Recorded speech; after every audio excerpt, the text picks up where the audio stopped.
Os 3 detidos pola implicación no lixo da Pobra do Caramiñal pasaron hoxe a disposición xudicial. A decisión foi clara. A xuíza decretou o seu ingreso en prisión provisional comunicada e sen fianza. Tras permanecer detidos dende o sábado pola súa implicación no lixo de 3.500 kg de cocaína descargados na Pobra, os 3 sospeitosos pasaron a primeira hora a disposición do xulgado de Muros, xa que todo indica que a investigación deu comezo na zona muradana. Os arrestados, tras presentarse ante a xuíza, decretouse o seu ingreso en prisión provisional, comunicada e sen fianza. Esta decisión foi tomada pola apreciación da maxistrada dun risco de fuga e de destrución de probas. Así mesmo, están sendo investigados por tráfico de drogas de especial gravidade pola cantidade e os medios empregados.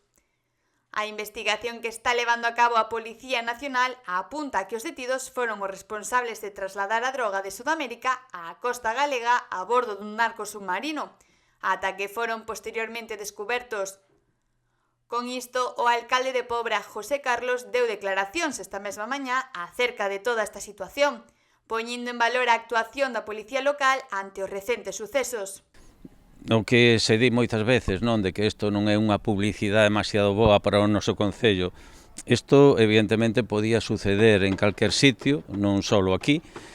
Sucedeu aquí, bueno, porque temos un litoral que evidentemente pois pode ser un sitio apropiado para unha descarga deste tipo, pero por ningunha outra razón.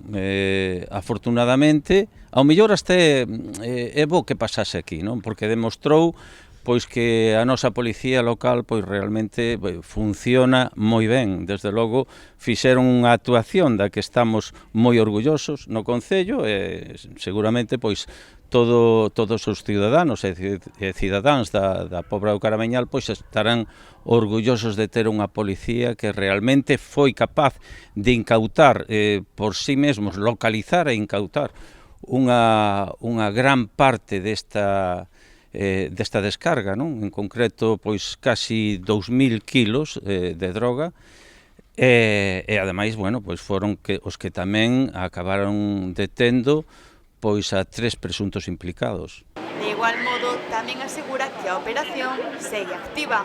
En este momento,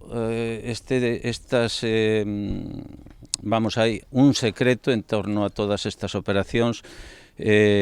Nos primeiro, non podemos decir ao mellor todo o que sabemos e tampouco sabemos demasiado, porque, bueno, a operación ainda está en curso e non sabemos moi ben, a parte do que se leu nos medios, evidentemente, pero pouco máis podo engadir.